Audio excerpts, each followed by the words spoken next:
Welcome back. We are watching U.S. China trade as a second Canadian is now detained in China. Lauren Simonetti with all the details now. Lauren, this is getting worse. And the big question for markets is there's optimism on a trade deal or progress on trade, but is that being undercut by the diplomatic spat? Let's begin with the optimism on trade that we're seeing.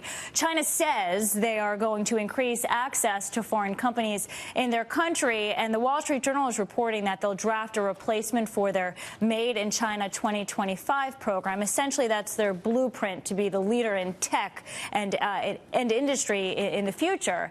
And that draft will allow foreign competition and access to their market. The worry is that they're just saying this, that this could be a cosmetic change and not real. So to quote Ronald Reagan, trust but verify.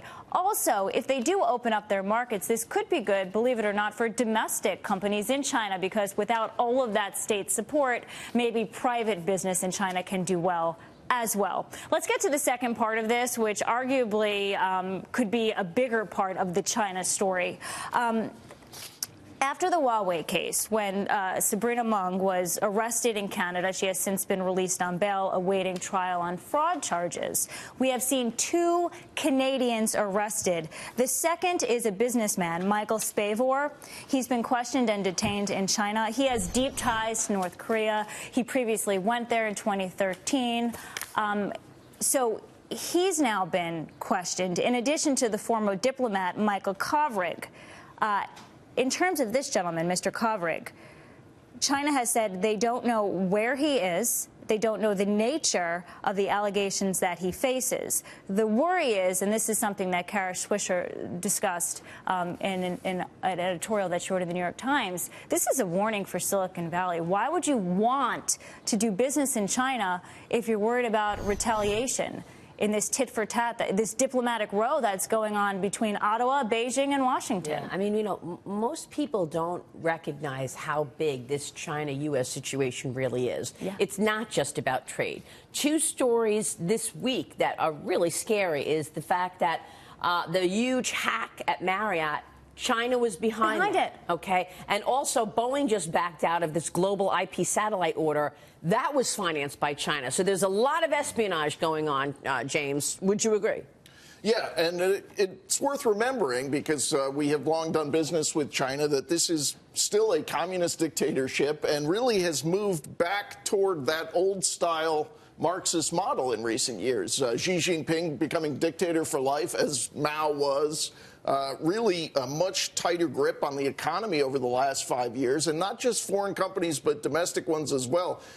Requirements to have the Communist Party in each business. So this is, I think this is the big issue. You want to believe that the Made in China project is going to get something more than just a renaming, but when you see these guys being detained, what looks like retaliation for a legitimate investigation in the United States executed by Canada in terms of the arrest, you really have to wonder. I mean, this is very bad news. In some cases, you have no information on where these individuals are, what they're facing. I mean, the rule of law is out the window here. Yeah.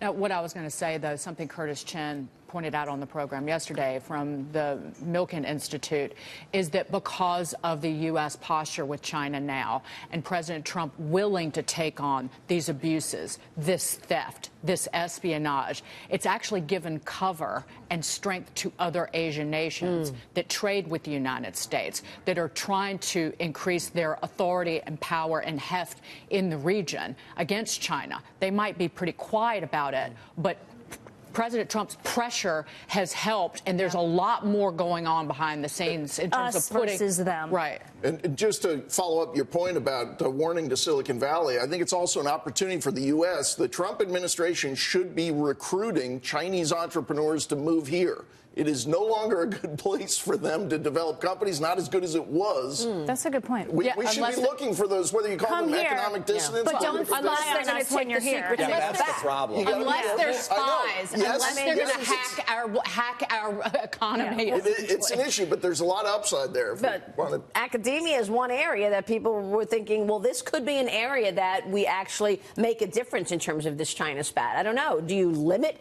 or do you increase in terms of getting Chinese Chinese nationals here, because the worry is that they're just going to take the secrets and go back. What about training American women and minorities for these jobs? Why don't the companies focus on that rather than, oh, our economy is going to go to HE double hockey sticks unless we keep these Chinese nationals who are educated here? Exactly. I mean, there's. How about all of the above? That would go a long way toward women as well. Right.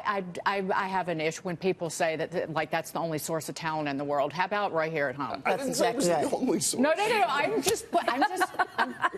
I'm wearing red. I'm a bull on fire. All right, good. Good. We like it. Lauren, thank you. Sure. Important points you bring up.